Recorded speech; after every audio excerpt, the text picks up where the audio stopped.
This week, we speak with Diego Fernandez, the Secretary of Innovation and Digital Transformation for the city of Buenos Aires. Recently, news broke that Buenos Aires will be taking tax payments via crypto, an initiative that Diego helped shape. So, what does this mean for residents of the city, and how will it work in practice? Well, it was a great step for us. It took a lot of work and definitions regarding legal perspective and how to implement this, and a lot of work with the incumbents, with the players and exchanges and wallets in the crypto community. Argentina has a big crypto adoption rate. We are, I think, that the country number 10 in the world. We have these very particular situations in which we have a huge inflation and we have capital contracts. It's very hard to get money in and out of the country, and that favors crypto adoption.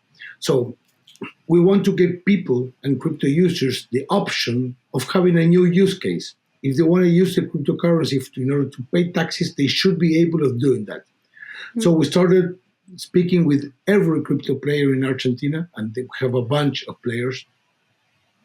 And we work mainly with 5 of them, which are Buenbit, Bitso, Velo, which is a wallet and a credit card, Satoshi Tango, and Ripio. And they are really interested in moving forward. And the agreement that we're building upon is they are dealing with the cryptocurrency exchange to Argentine peso, and the Argentine pesos go in the city's bank account. So from a city perspective, it's pretty transparent. We receive pesos as with any other option.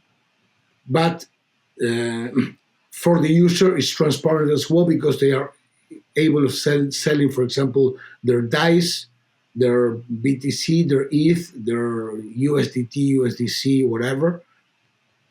And just with an exchange rate that the exchanges give them, they're able to transfer their crypto directly in order to pay their taxes.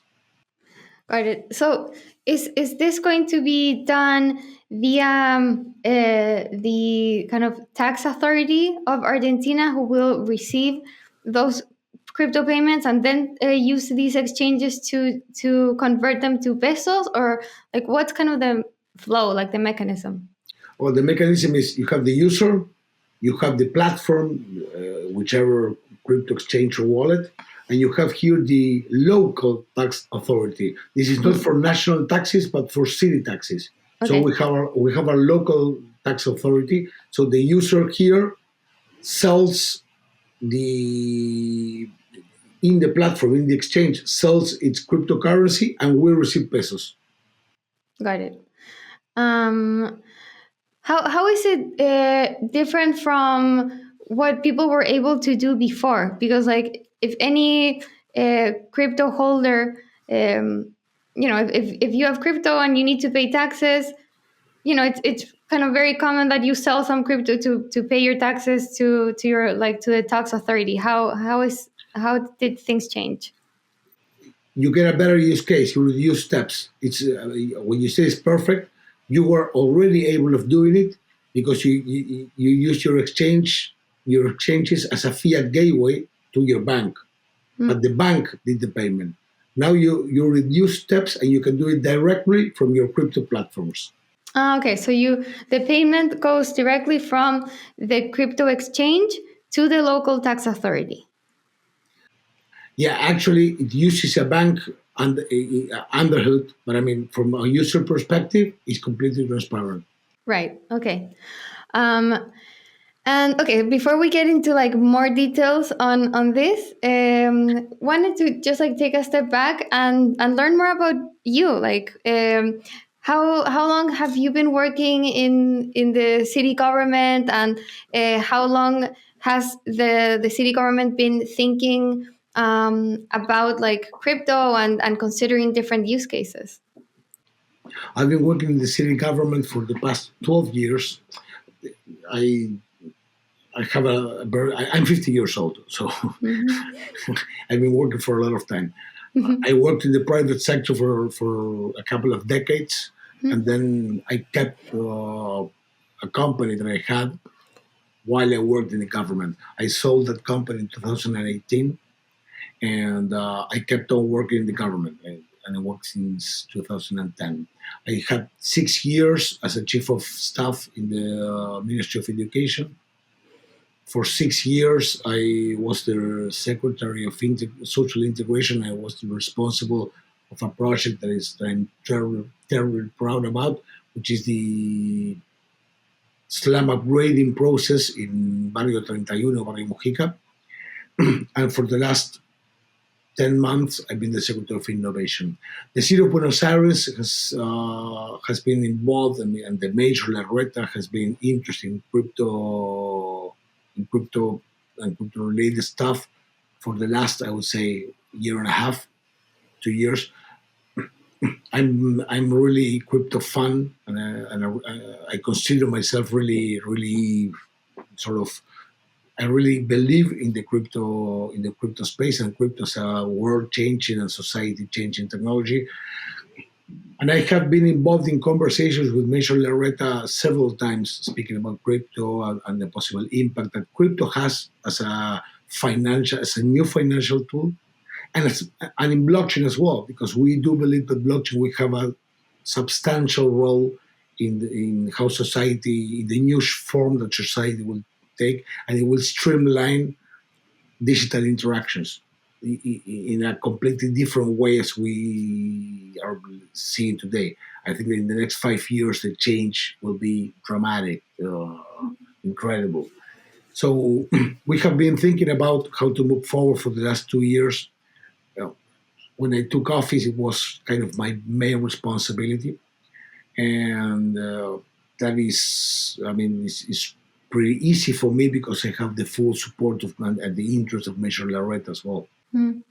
And was it something that the mayor commissioned you to do? Like, was the interest already there, like from his part, or was it something that kind of maybe you convinced the government that was needed, or how did that evolve?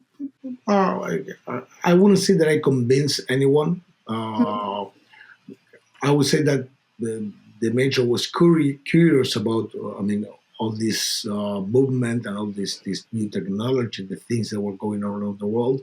And me being a strong believer, and I consider myself a part of this community, of course, I took the responsibility from the role that I have in this circumstance in my life. I mean, I always like to think that we public officers have the circumstantial responsibility of being in office, and that is a role that you need to have the responsibility to play it. So Major Larreta has this curiosity about this new technology, and I have the circumstantial position of influencing into this decision. So I took that responsibility because I really believe in cryptocurrencies and in the blockchain technology.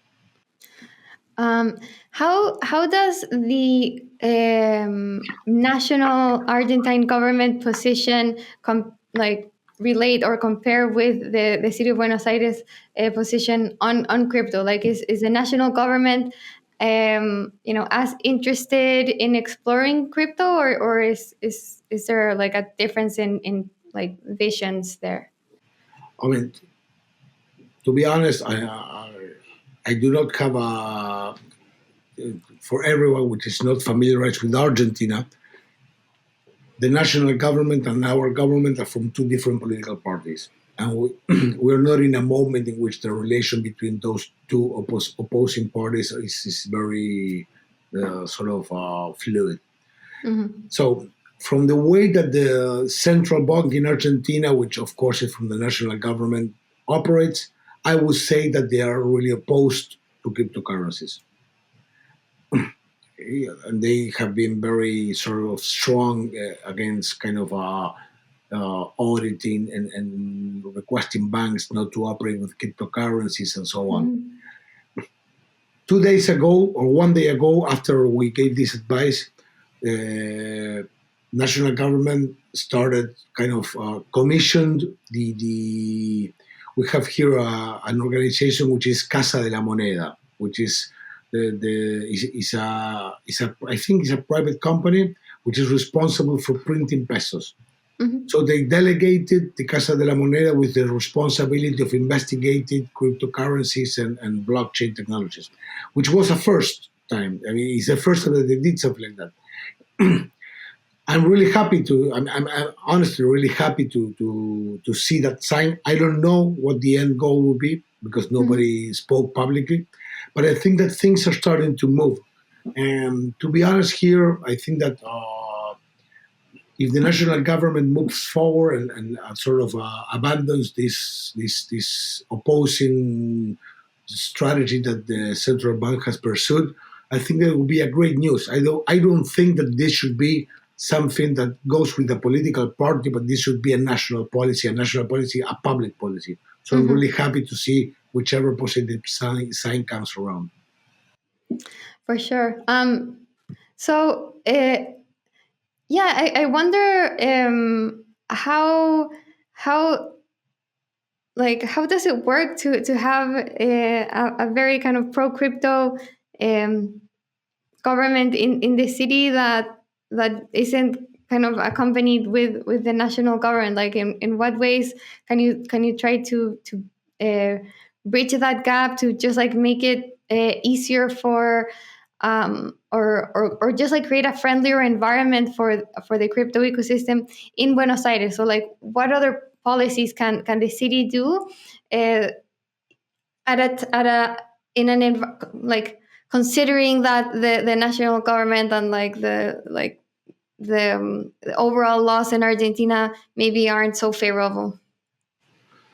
Well, I mean, fortunately, the cryptocurrency and the blockchain space in Argentina is booming. It's amazing. It's probably, in my humble opinion, one of the strongest spaces in the world. Mhm. So I always, every time, sorry, that somebody asks me, what can the government do to sort of strengthen the crypto space and the crypto community? My first reflection is we need not to break what it is, not to fix what it isn't broken. So, I mean, that is the first thing that comes into my mind. If we do nothing and things are booming, we're okay. If we can do small things that need to be first discussed with the community, because I mean, I don't want to help. If I want to help someone, the first thing that I need to do is asking. Say, hey, you know what? We're thinking about doing this. What do you think about? Do you think this will really help you? That is the first thing that we need to do. So, my first, when we speak about regulations or whatever things to improve the community, the first thing we say, hey, think twice, think once, sorry, then think again, and then rethink. Because if things are booming, don't mess with them. Don't mess with success. Second, whichever thing that you're going to do, you need to discuss it and to agree with the community that is a good measure. And we're taking, sorry, those small baby steps. Hey, we discussed with several members of the community, of the crypto community. Hey, we want to do this. What do you think about? Hey, we think it's great. That is a new use case in our platforms that will eventually facilitate the onboarding. Hey, then we're going to move forward. And that is what we did. Second, the digital ID initiative, which we're really proud about, and we have been working with that for the last, I don't know, I would say 6 months. And that was also something that we discussed and we agreed that was a good way moving forward with the community. To swap crypto, a user has to choose among hundreds of DEXs on multiple networks, all offering different rates and fees. Do you want to avoid that hassle? Swap on 1inch, a DEX aggregator that gets you the best rates than any single DEX. Enjoy the unlimited liquidity across multiple networks and top-level security. Try 1inch now. When first hearing the news that Buenos Aires residents would be able to pay their taxes with crypto, I thought it was a great step towards mass adoption. But it was promptly tempered with questions. Wouldn't it be better for Argentines to make payments with pesos and keep crypto for savings? Diego comments on this and on why Argentina is such fertile ground for crypto. Crypto is liberty. Is me having the option to do whatever I want. So what I should never do is think that the way that I think is the way that everybody thinks. That is, I mean, that goes against the crypto philosophy, in my humble opinion. So Mm. I will give you just one example in which a given individual may choose to pay his taxes or her taxes with crypto. For example, we have this crazy inflation, 6% a month inflation. So Mhm. you uh, you receive your salary the first day of the month, and you don't want to stay in pesos because you think that the dollar, that the exchange rate, the pesos against the dollar, it will plummet the peso. So in the day one of the month, you change your whole salary from pesos into dice. And then you start, for example, using Velo, you have your balance in dice, and you start paying your local purchases in pesos, selling your dice. So I mean, your main position is not in pesos; it's in dice. So when you Mm. need to pay, for example, uh, your, for example, your taxes, you do the same thing that you do every month as when you pay, for example, for your meals with your with your Velo credit card. You're Mhm. you're sort of selling your DAI position against your local peso expenditures. Today you can do it with a credit card, and now you have one more use case with which is paying taxes. And that is a perfect example in how an Argentinian may use his or her cryptocurrencies holdings against a peso expenditure, Right. for example. Because it, I guess I would like to focus on the liberty perspective. I mean, mm. people should do whatever they wish, and nobody should say, "Hey, you know what? This is something that nobody will do. It should be forbidden, or it should." No, okay, come on. I love hearing a government official say that. It's not very common. um, I agree, and I think it's especially like people should be able to have the freedom to choose how they want to spend their money in whether it's in crypto or fiat or however. And you're right. If people are already making all payments in stable coins, it would be a hassle to go back into pesos just to pay taxes if they already have like their entire balance in DAI or in another stable coin. I mean, this is really, really common in Argentina. Lemon, Yeah. Cash, and Velo do the same thing, which is Mm. people have their balances in dice, and each time they go and pay just for a meal with a credit card, in that instant, the die gets converted into pesos in order to pay for that meal. And every Lemon user or Velo user, or I mean, a lot of them do that same type of mechanism. So it's really common here in Argentina. I was surprised to not see Lemon in the list of kind of companies that you're working with. Mm, let me. I mean, I really know Borja, and I think that they have this really great product, and let me keep that uh, under a confidential agreement in this very moment. Okay, TBD, I guess. TBD, TBD. Okay, okay. Let's. I'd love to just like dive deeper on what you were saying on how Argentines are using crypto in their everyday lives. I mean, first starting with this really high degree of adoption. If you can just like get into why this is happening in Argentina specifically. Well, I think that Argentina. I mean, I think that the national government is doing the greatest promotion for crypto that any government in the world can do, which is let's have a currency that destroys itself every month with this crazy as hell inflation. We have last month 6.3 monthly inflation, crazy inflation rates. Second, let's put this control of money flows.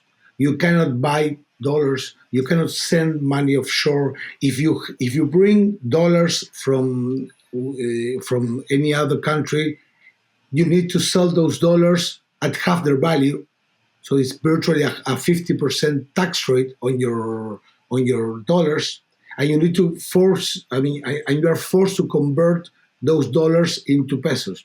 It's crazy. Third, let's have this subsidized energy. So I mean, energy here is extremely cheap because it's subsidized. So it's kind of the perfect crypto promotion. You don't have a local currency. You are not able of using your money as you wish, and your energy is subsidized. So I mean,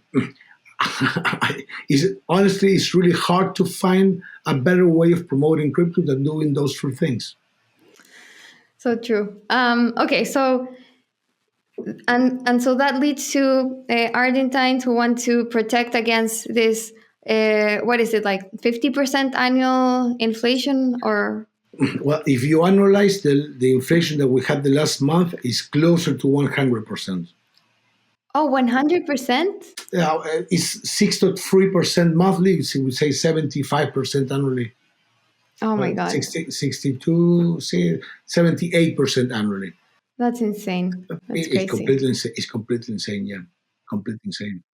I mean, for people listening, it's like that means if you put X amount in the bank in January, by the end of the year, that amount will be worth like almost 80% less. It's crazy. It's completely crazy. So in this context, Argentines are obviously dumping their pesos and going to any store of value because the government prohibits buying actual dollars. They go to things like DAI, like other stable coins, Bitcoin, ETH, and so on. Yeah. I mean, Argentines are not able of moving their money around as you can do in Chile or the United States or wherever you live. And that you can send dollars, euros, or whichever currency you choose to any other account in the world. We cannot do that. Yeah. We live in this pretty crazy economy. Just to give you an example, and show it to this is this 1,000 pesos is the biggest, is the highest bill that we have in Argentina. This bill, which is the highest one, I mean, is the higher the denomination bill that we have is $5. $5. Wow. I remember when I was there, and I think the 100 peso bill was the highest, and it was the Yes. Evita Peron bill. Yes. But and that was like, when This, was I there? That this was one, like, this one, yes, yeah. exactly. That was the highest denomination bill when I was there in 2013, 2014. And now that's 1,000. It's the highest denomination, and Yeah. it's still lagging, and it's still behind, like you were saying. Yeah. It's only $5. No, and this bill now is 50 cents. Wow. Oh my God. It's crazy. It's completely It's crazy. absolutely crazy. Completely crazy. So with this, like, I'm surprised that crypto is not more heavily regulated. And I mean, knock on wood, like, but given the fact that the national government is like very strict about saying what people can and can't do with their money, and they can't buy dollars, but they are selling pesos and buying crypto. So why do you think this is allowed to happen? I honestly don't know. There are two or three initiatives in order to regulate crypto. Uh, to be completely honest, I don't think that's the way to go. But I No, mean, of course. Yeah. today the political forces in the Congress are pretty sort of equal. So I don't think that the national government will be able of forcing any type of regulation without requiring an agreement with other political parties. So I Okay. think that that type of check and balances kind of provide us with I mean, with a peace of mind that at least things will be negotiated. Okay, good. I'm glad that those institutions are still, respected and still work, and that you can have that kind of safeguard. Believe me, I'm glad as well, and we are glad as well. The thing there is how the balances, the political forces are within within the sort of the Congress, and today they are pretty balanced, pretty balanced. Good. Okay, and then now going. it's clear like why Argentines are going to crypto, and now going to how they are using crypto. So you were saying that there are wallets that allow people to have like use like crypto in sort of like a debit card kind of way. Can you explain kind of the everyday use? Well, I mean, Lemon and Velo are those examples. Mm-hmm. You have a unnominated credit card, uh, Visa in the case of Lemon, and Mastercard in the case of Velo, and you can use that credit card to pay uh, expenditures in local currencies, and that expenditures are directly debit from whichever cryptocurrency balance that you hold in your either Lemon or Velo account. But it's a credit card or a debit card? Like, does it actually give you credit? No, it doesn't. It doesn't. Okay. It Yeah. doesn't. I mean, from the I'm not an expert. I don't want to speak on behalf of either Lemon or Velo, whichever are product. But if the camera, I think that they work as a credit card, but actually you need to have an actual balance in order to use them. And Okay. they think that they have a BTC cashback. I don't know Hmm. both of them, but they have a BTC cashback. Okay. So I guess like these apps, like these fintechs, can connect to people's banks, and people can like buy crypto with their pesos, and then have that crypto balance in the app, or is that how it works? Again, I'm not an expert in either of those products, but I think that you can send crypto from whichever wallet or exchange you have uh, to these platforms. Okay. I think that you can send money from your bank account, local fiat currency, to your bank account and buy crypto. And Hmm. then you can stay either in pesos or in crypto and use your credit card, the credit card that these two wallets give you, in order to go with debits against your either pesos or cryptocurrency holdings. Okay, and then people are just like buying everyday goods with crypto. Oh yeah, they are. Oh yeah, they are, and that's a great use case. Huh? It's an Hmm. amazing use case, and that is the rationale. Hey, you know what? Let's give these platforms a new use case. Hmm. Now you can pay taxes as well. You can pay in Right. your groceries. You can pay your your lunches and dinners, and you can pay your taxes.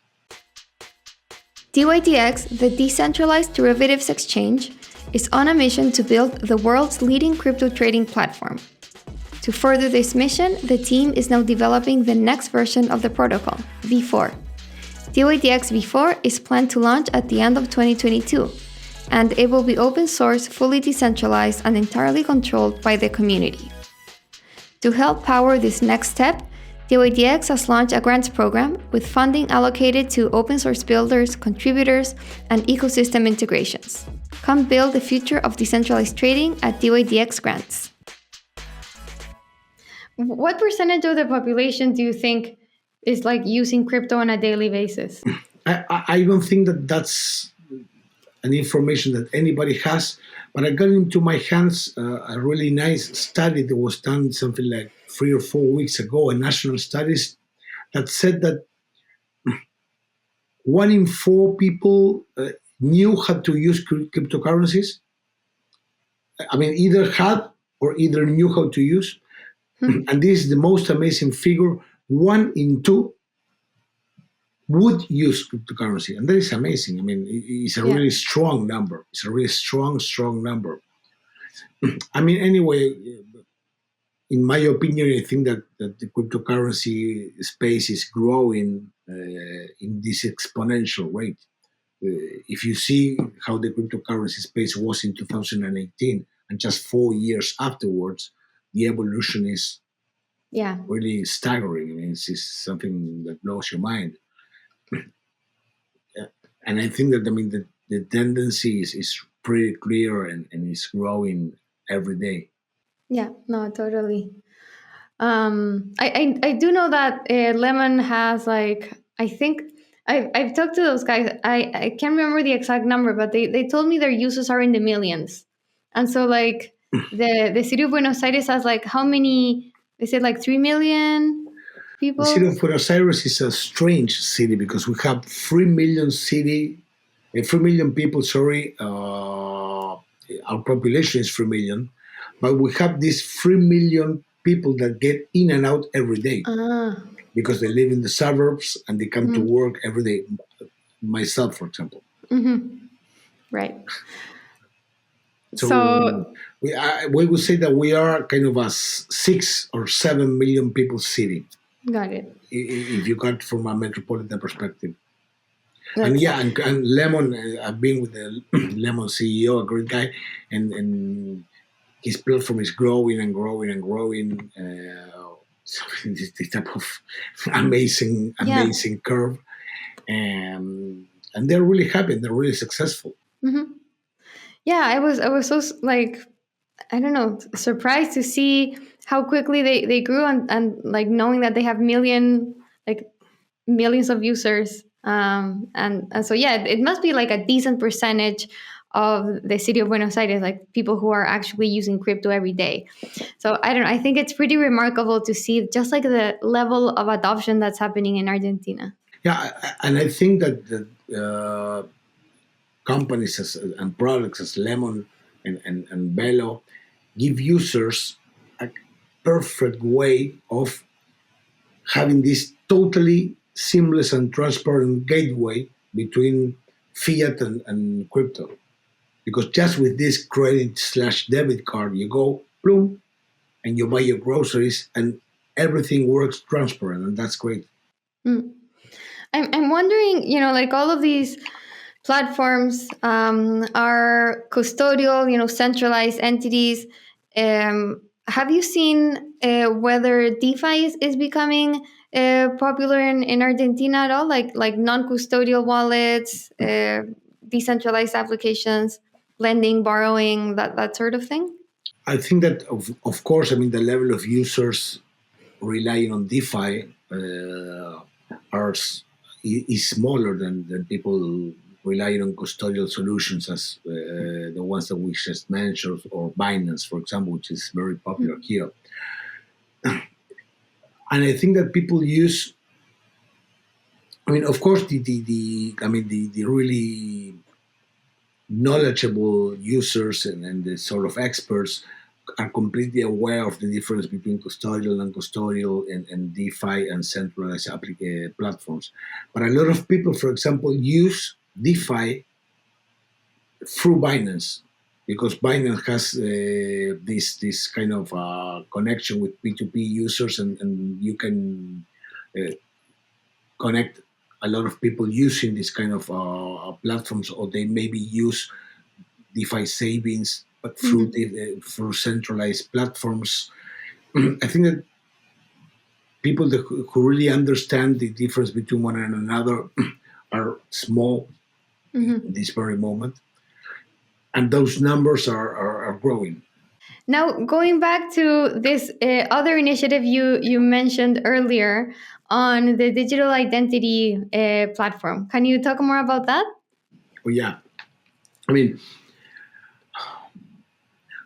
I think that Web3 or the Web3 technology applied to different solutions that do not involve financial solutions are perhaps, I don't know, 4 to 5 to 6 years lagging the development that we have in financial solutions. And I Mm. think that the advantages that we may have as a society implementing Web3 in non financial solutions is huge. And perhaps the greatest advantage will be in digital identity. Why? Because I think that the trust over IP paper is a great is a great response to this question. But we have a great system of trust in the analog world. Our physical credentials, passports, driver license, national IDs, are a very well established trust solution. When the digital world came with the internet in the late 90s, we started first with the username and password, and we have thousands of username and password, hundreds. And then we started with this sort of digital identity providers, Google, Facebook, LinkedIn, Twitter, or whatever, and maybe even national governments. And we here in the local tax authority, we have this sort of fiscal key in which we can log into different places. But the thing is, if you imagine this, have all of these identity providers, Google, Facebook, Twitter, blah, the local national tax authority or whatever, and we users are circling those entities, requesting those entities to give us access to their systems. I Mm-hmm. think that with Web3 technologies, we're able of changing that paradigm and putting users in the center and having those entities giving us or requesting us to access our information, which is in our digital identity. And that is a huge change of paradigm, and that will allow us to first being in control of our information. Second, selectively disclosing the information to the party that we wish to disclose and not everything. Just to give you an example, you go to here in Argentina, you need to access whichever building. They say, hey, can you give me your national ID? And we give the people sort of in the gate of the building our national ID, where with its number, its our name, the address in which we live, the date we were born, and that is crazy. Why are we disclosing so much information to everyone? That is crazy. Third, today we have several different credentials from several different institutions in our kind of physical wallet, and now we will be able of having with a digital identity solution every digital, every verified digital credential within the same confidential storage that only we control. And every private institution may kind of mint a verified credential with our authorization to our identity, and that will be in our confidential storage without any other party, not the government or anyone, knowing or being able of accessing that information. And I think that that would streamline, we think that that would streamline the way we do business, the way we interact with people, because it will allow interactions that are digital from end to end. And that is an amazing opportunity that we have as a society. Liquidation free, long term leverage tokens. That's what's coming fresh out of Tracer DAO's perpetual pools. Deployed on Arbitrum, you can take long or short positions with leverage to trade anything: commodities, crypto, equities, even NFTs. Dive into perpetual pools at tracer.finance. You can also learn more about this release with The Voyage, a week by week journey to earn TCR rewards. Head over to tracer.finance today and take a look for yourself. Governments coming into this space is very new territory, so there's no rulebook when it comes to implementation. With so much data already available to them, how can the city best leverage the tools at its disposal? And what advantages can centralized system have in things like decentralized identity and blockchain-based voting? As we say here in Argentina, let's put the elephant on the table. I mean, why is a government doing this? Why is a government? I mean, you are a centralized institution. Why are you using a distributed ledger, and what is your intention? I mean, and why are you just why you don't just keep with your centralized system and that's it? And what we are doing is we are promoting the creation of a digital identity protocol, which we will be a user in that protocol, and we will not control that protocol. And that is kind of a very philosophical perspective on how are we willing to move forward with this. When we started creating this protocol, we requested the help of several different people from the community and experts. And just to mention a few, Santi from Proof of Person, Proof of Humanity, uh, Martin Trey from Open Sapling, Guillermo Villanueva for Extreme, and Diego Gutierrez Oliva from RSK and the IF Labs. I mean, I won't mention everyone, but I mean, we had input from several different experts and people from the community, and we presented a white paper which everyone can download from GitHub. Is in GCBA, which is government of the city of Buenos Aires / digital identity. We have several white papers, but the digital identity one, and we are developing the protocol. I mean, when everyone is contributing and saving their opinions. So the first thing is we are not the ones owning the protocols, but we're promoting its creation. Second, going to your question, don't you have a advantage being a centralized institution? Sorry, I think that we are able of, of providing the first attestation and ensuring that we are civil resistant, but say, hey, you know what? As we have this centralized system in which we know that you are you, and we are able of proving that in a biometric perspective, we can mint your original DID because we are following the DID core protocol, the DID core definition. Sorry, that the W3C definition. So there's an advantage in that, yet certainly. And what we are thinking, and we're discussing with several members from the spaces, we will have a distributed protocol in a distributed ledger, and several different centralized identity will use that protocol in order to give different attestations to individuals. So a university is a centralized institution, and eventually would mint the verified credential of your university degree. I don't know, a football club. I'm a fan from River Plate, which is is the best football team in Argentina. Of course. You're from River as well? No, I'm just saying, like, each fan of their club will say it's the best. Of course, River, which is a centralized institution, eventually could use the distributed ledger of the identity protocol that we are using in order to mint the verified credential of you being a member of the club.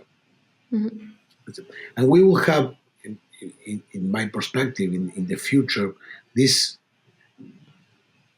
thing that centralized institutions are using distributed ledgers and decentralized ledgers.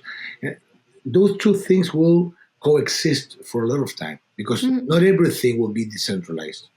I mean, maybe that River Plate becomes a decentralized institution in the future, but that is not happening in the next following years.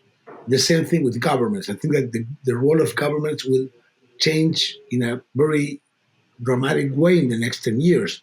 But for sure, governments, I mean, unless that everything breaks up, and it will be dramatic from a society, from the perspective, I mean, it will be a really big change. But I think that we will have this coexistence of centralized institution and decentralized institution and distributed ledgers.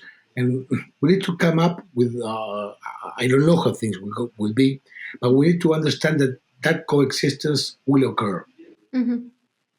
Yeah, I agree. Do you think this will be, is this planned to be a protocol that's built on top of a layer one blockchain, or will this be its own individual blockchain?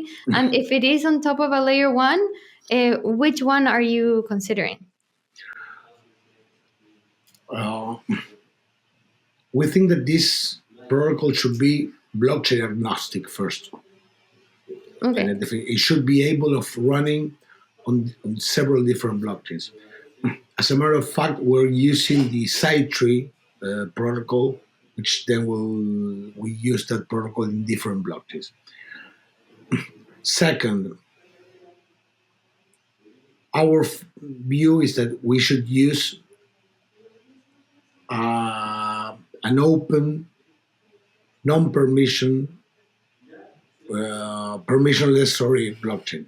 So we're Hmm. looking forward to permissionless, public permissionless blockchains, public permissionless blockchains, and that is something that, I mean, is we're giving the discussion with several governments and are looking forward to private permission blockchains, and we will, and we're looking forward to move into public permissionless blockchains. Third, in this very moment, we are thinking about moving forward in a zero knowledge proof level two blockchain. Hmm. Interesting. Yeah, we. I don't want to give the definition right away because Hmm. we're speaking with several different blockchains, but we spoke the RSK, Algorand, and from the Ethereum side, we had conversations. We're having conversations with Polygon as a side chain with optimistic rollup and zero knowledge rollup with the optimism consensus in the optimistic rollup side, and we're speaking with Starkware as well in the zero knowledge rollup from the Ethereum side. So interesting. Okay, so you're still considering exactly which zero knowledge layer two you want to use. Yeah, we're in the middle of that process. Very cool. Okay, and this decision is to, layer two because it's obviously is more scalable, and zero knowledge, I guess, because of the privacy capabilities that has. Yeah, of course, and because of the using zero knowledge, you're able of managing costs in a very different way. But Hmm. something which is really important, we will not put users. I mean, with the protocol would not put users' information in the blockchain. That is really important. Users' information will not be in the blockchain by definition. Users' information, verified credentials, and will be in the confidential storage that each user has within their own devices. What we will have in the distributed ledgers is the public key of the both the user and the institutions that are signed in those documents. Right. That's super important because I mean the privacy concern of having all user informations in a public blockchain. Yeah, I don't think anyone would want that. No, definitely, and to be honest, our position there is, and I mean, it's not our, but I mean, the position that everybody working within this development of the Tango ID project, not even encrypted information should be within the blockchain. Hmm. That should be the. But anyway, we don't have an easy definition therefore because the things that are not yet defined is, for example, how do you deal with the confidential storage and how do you deal with identity recovery. Just to give you an example, confidential storage. If you wish the safest solution, the only confidential storage that you have is in your own device. But if you lose your device, you need to go to every issuer to have Hmm. your credential reissued. The same way as if you lose your physical wallet today, Hmm. you need to go to each institution and request a reissuing of your credentials. If you want a better usability, you can say, you know what, I'm going to have a backup, an encrypted backup of my confidential storage. But that again is, although it's encrypted, at the end of the day, it's hackable. Hmm. So I mean, if you want more usability, you sacrifice security, and the other way around. Right. And identity recovery is another very, very, very big issue. I mean, Hmm. how am I able of reattesting my identity, of reissuing my identity in case I lose it. Yeah, no, super like hard questions. But it's great to see that you're building in the open and that you have many like members of the crypto community in Argentina and globally participating in this protocol? Next week, we're doing the first open workshop, and it's in my Twitter feed. We're doing the first open workshop in order to deal with identity recovery because we think it's a great issue, and we will do several other workshops as well. Very cool. Um, and another kind of topic I wanted to chat about is city coins. It's something that the city of Miami was looking at, and I think Israel was testing something similar. Like it's something that like different cities globally have been piloting or exploring. You're obviously looking at all kind of crypto use cases from a government perspective very, very closely. I'm super interested to hear your thoughts on these experiments. We are looking at those experiments, in particular the New York coin and the Miami coin, uh, quite closely. And I think that it's a very nice initiative to try and to pilot. I think that the kind of challenge there is to generate use cases. At the end of the day, if you don't have a use case, if you don't have anyone to use uh, I mean, its use case is except that your source of value, as for example Bitcoin or whatever, is not that clear. I mean, if we issue a new coin, I don't have where to use that coin. I think that that's the great challenge, and but I think that it's great that both Miami and New York are testing this new thing, and we have been in touch with the City Coins company, with Mr. Stanley, which is a great and very inspiring person. But we're watching what is happening in the New York and city, the New York and Miami city very closely, and eventually anything can happen. I don't know. Okay, so you'd be open to having a Buenos Aires coin. I mean, we're not thinking about having a Buenos Aires coin right now, Mm. but what I think is that as we are in the dawn of everything here, from everything in this relationship between governments, cities, countries, and crypto Mm. is just starting. I think that we are moving forward with this digital identity project. And Mhm. Miami and New York have decided to move forward with the Silicon Initiative, and Wyoming regulating DEOs. I think that everything that every city of every province of every country does is interesting. That we need to see, we need to be very, very sort of aware of what every other city of country is doing, because we will learn from every other experience, and that is great. Check out Oasis Network, one of the fastest growing Layer 1 blockchains. Oasis aims to offer improved privacy and scalability compared to other existing blockchains. They have a $200 million ecosystem fund to help projects build on its network, and it's supported by investors including Pantera, Binance Labs, Dragonfly, and Electric Capital. DeFi on Oasis offers close to zero gas fees, high throughput, and has surpassed $250 million in TVL in a few months. Some of Oasis DeFi projects include DEXs like UsuSwap and GemKeeper, and Fountain Protocol, a cross-chain lending platform. Visit oasisprotocol.org to learn more. Crypto and governments have been somewhat at odds with each other. Incoming legislation has led to resistance and skepticism. So what's Diego's long-term vision on how these two worlds will intersect? Is there potential for a political party to be a DAO and elected as president? If that sounds like science fiction, how will Web3 actually change the ways we govern? I think that, to be honest, I don't see a DAO taking govern, but I see Web3 changing the way we rule our society. To be honest, I don't know why, how, sorry, or I don't know when, but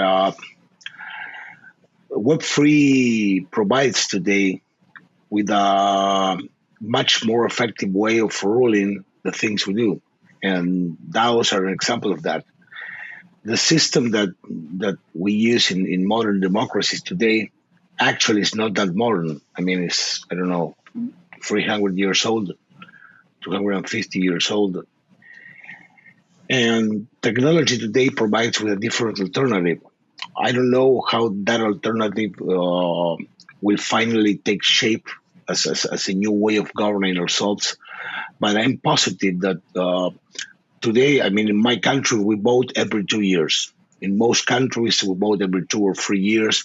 So we are able of expressing the things we want and the things we like every 2 years.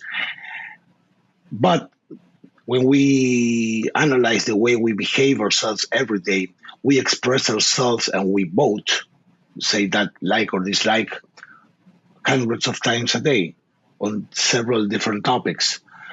And I think in the upcoming years, I don't know if it's that 3 years, 5 years, 10 years, 20 years, but the way that modern democracies are shaped will definitely change. I don't know if the change will be completely and total, and we will find ourselves living in a DAO, or certain aspects of the institutions will start to shape themselves to the new technology. But what I am positive is that a system in which society is able of expressing itself every 2 years needs to change, needs to take a different shape. So, do you think we'll see a system that allows for more frequent voting or decision making? Something, I think it's been called liquid democracy. This idea of like people can very easily participate and give their opinions about different things happening in public life. Yeah, I mean, I think that definitely we will be able in the future of expressing our opinion much more frequently, and our decision will be something that will shape the way that society behaves, and the decisions that we make, that we take as a society. I don't know, thinking out loud, maybe that we will start doing that in small communities, and then that will uh, grow up into cities and then into countries. Maybe even the countries as we know them today will change. Uh, I think that this technology will change life in perhaps the more substantial way that we have seen in the last couple of centuries. That's so exciting to imagine. And then just like going back to Buenos Aires itself, and maybe thinking not so far in the future, but say a decade from now. What's kind of the vision for the city government with respects to technology and crypto? Like if everything goes right and you're able to implement all the things that you want to implement, how does that look like for the city? Well, our vision is that technology should be an enabler to streamline the way that we interact with other parts of the society. Today, today the state acts as a sort of a centralized, omnipresent certificator of every transaction, and I think that there has been a lot of discussion regarding the bureaucracy, the role of the state, and so on in the last I don't know decade or maybe couple of decades.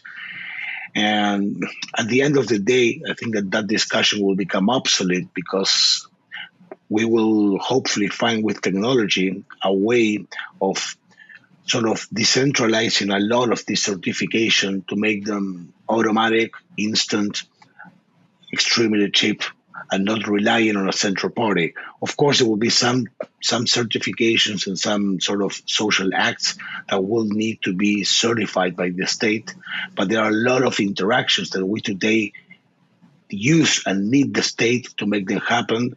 That role of the state in those type of transactions will, will disappear in the future. So you mean the role of the state as a centralized entity that verifies different aspects of society, you mean that will be replaced? Yeah, I think that there are a lot of transactions. Just for example, when you here in my country say, okay, I go and I don't know, I give my son in my country. You need, if you have a son who's under 18 years old, you need to give him sort of an authorization to travel, and that involves either the state or a notary. That type of things in a digital ID world will be done directly by the parents without interaction of whoever centralized of whichever centralized institution. And I think that that type of things, where today the state provides a certification to the thing that you want to do in order to for everyone to be sure that you are you and that you are willing to do what you're willing to do. I think that state will no longer be needed there. And I think that Web3 protocols will provide that service to society in an instant way, in an automatic way, in a very cheap way. And I think that we will start seeing a lot of things changing. And to be honest, I think that whichever city, country, and society adapts quickly, more rapidly to that type of reality, will have a huge advantage because at the end of the day, they will be much more competitive. So that's the bet that Buenos Aires is doing. In the long run, yeah, you bet we're doing that bet. Awesome. Well, it's great to see that one of my favorite cities is kind of at the forefront of this technology. As you know, I'm a big fan of Argentina and Buenos Aires. I was living there for a long time, so it's so great to see kind of the huge steps that you're making. Thank you so much. And although I know it, I'm happy to hear that you express publicly that you love Buenos Aires. Because to anybody who hasn't been here, I strongly recommend you take a trip and get to know our beautiful city because it's an amazing place in the world. Yeah, I haven't been in a while, like in I think 5 years or so, Come or on. more. I think it. Yeah, I think it's been 5 years since I last went, and I'm due for a visit, especially because I know like all the crypto adoption has happened in pretty recently, like in the last 2-3 years. So I just like love to see it firsthand. Well, take my promise. We will give you a very, very, very big excuse to come to Buenos Aires this year. I cannot reveal that now, but that we will have this huge event in the upcoming month in Buenos Aires, and there you have your perfect excuse to coming back to Buenos Aires. Amazing. Well, guys, here you heard a little bit of alpha first. There's something big happening. So yeah, I'm sure we'll all have a great excuse to go there. Okay, and then wrapping up, Diego, I would love to hear how you think you are defiant, or what makes you defiant. Well, as I said before, I think I am defiant because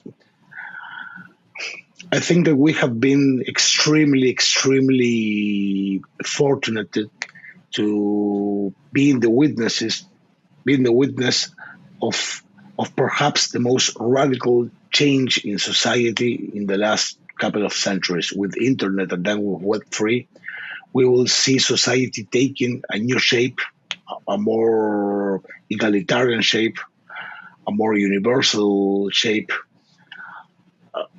Society will take a form in which everyone can express itself and everyone will have access to kind of the same opportunities.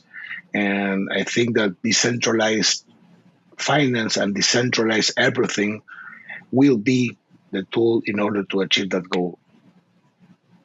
Awesome. And you're helping kind of make that happen at least. We're putting our small grain of sand in that mountain. Awesome. Okay, well, it was a huge pleasure. Thanks again for taking the time, and I really, really enjoyed this. Thanks again, Diego. I enjoyed it as well, Camila. And once again, I said it in private, but I like to say it in public. I like to express my total, my complete congratulations on your great achievement with the infinite machine moving. Awesome. Thank you so much. Super excited about that. I appreciate it. Okay, hope to see you in person in Buenos Aires soon.